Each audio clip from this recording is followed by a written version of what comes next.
여러분들의 영어를 구해드리겠습니다. 영어응급실의 지원쌤 돌아왔습니다. 제가 꽤 오랫동안 예고를 하고 여러분들에게 보여주지 못했다. 미안해요. 조금 늦었지만 제가 저번에 영어에서 사실 가장 중요한 건 동사다. 동사에 대한 설명은 나중에 따로 하겠다라고 했는데 오늘 한번 좀 동사에 대한 설명을 이어가 보려고 합니다.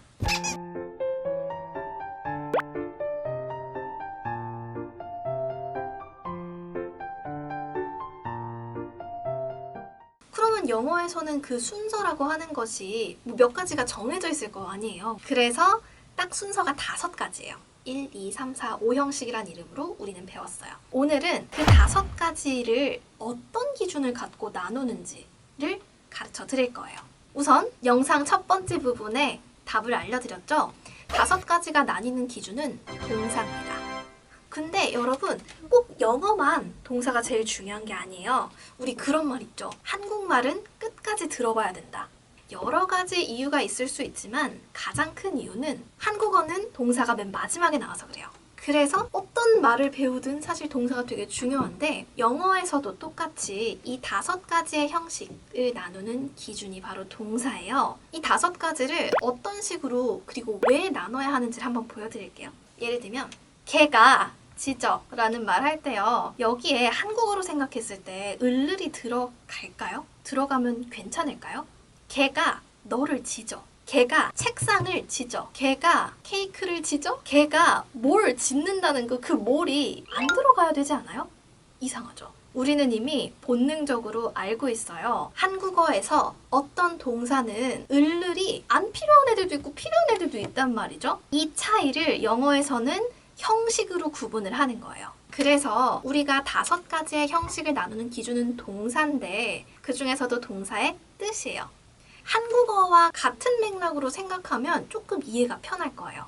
이 한국어에서의 차이가 영어로 분류를 하고 구현을 하면 5가지의 형식이 되는 거예요. 첫 번째 형식부터 어떤 뜻을 가진 동사들인지 설명을 해드릴게요. 주어, 동사만으로 문장이 완벽해. 제가 아까 전에 말씀드렸던 bark, 짖다. 뒤에 뭐가 필요 없어요. 이 완전 자동사 막 이런 말 들어봤을 거예요. 어려운 말이니까 잊어버리고요. 주어랑 동사만 있어도 뭐 딱히 궁금한 게 없어. 딱히 뭐가 더 들어갈 필요가 없어. 라면 이 형식. 그 다음에 이 형식 동사들 같은 경우는 사실 제가 항상 여러분 이거 외워야 돼요 라고 해요. 왜냐면 이 형식이 주어, 동사, 보어의 순서인데 보어가 한국어에선 조금 영어에 비해서는 조금 생소한 개념이에요. 우리말로 보어는 뭐 되다와 하다 앞에 붙는 말이라고 설명은 하는데 이 형식 같은 경우는 뜻으로 분명히 뭔가 막 을을이 필요한 건 아닌데 그럼에도 불구하고 뭔가 뒤에 나와야 될 것 같은 애들이 있어요. 예를 들면 나는 너를 학생이다. 이런 말 이상하죠? 나는 너를 예쁘다. 이상하단 말이에요. I am a student. I am pretty. 이런 식으로 한단 말이에요. 근데 I am 까지만 쓰면 뭔가 뒤에 더 나와야 될 것 같지 않아요? I am, you are 하면 뒤에 뭔가 빈칸이 있을 것 같은 그 느낌. 근데 여기에 을을을 넣으면 안 될 것 같은 그 느낌. 그게 보통 보어예요. 그래서 이 형식 동사 같은 경우는 제가 보통 한 20개 정도 그냥 외우시면 좋다라고 말하는 동사들이 있는데 혹시나 해서 여기다가 자막으로 띄워놓을까 해요. 근데 뭐 지금 외울 생각은 하지 말고 그냥 한번 읽고 아 그렇구나 하고 넘어가세요.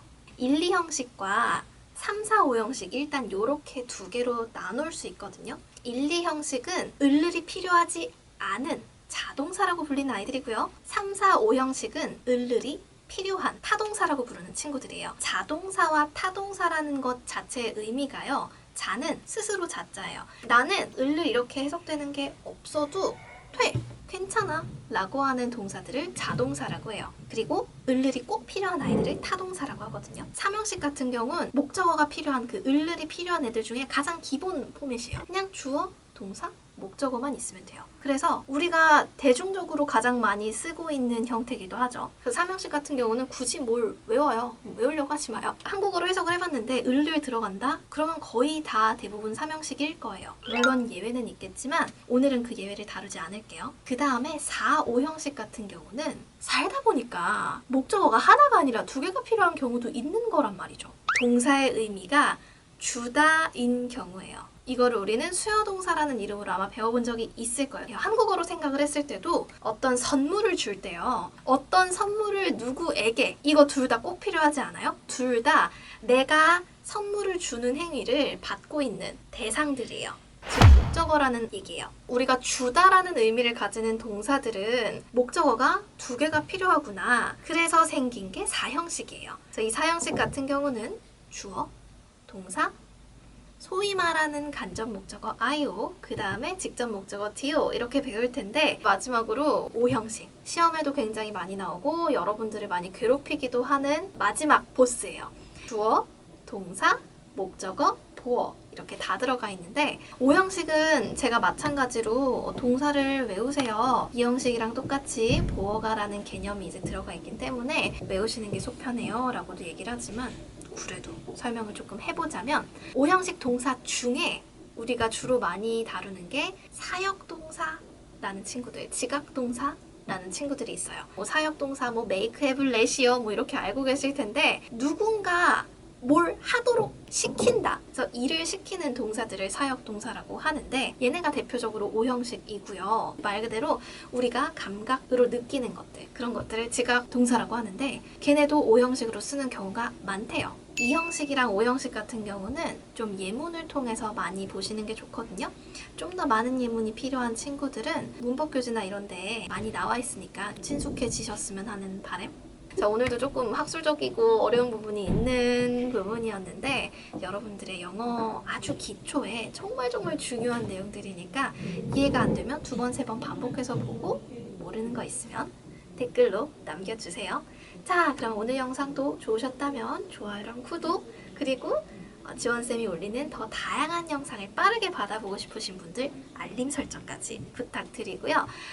관련 영상들도 항상 아래 띄워놓을 테니까 함께 보시면 됩니다. 자, 그러면 여러분 우리는 다음 영상에서 만나요. 안녕!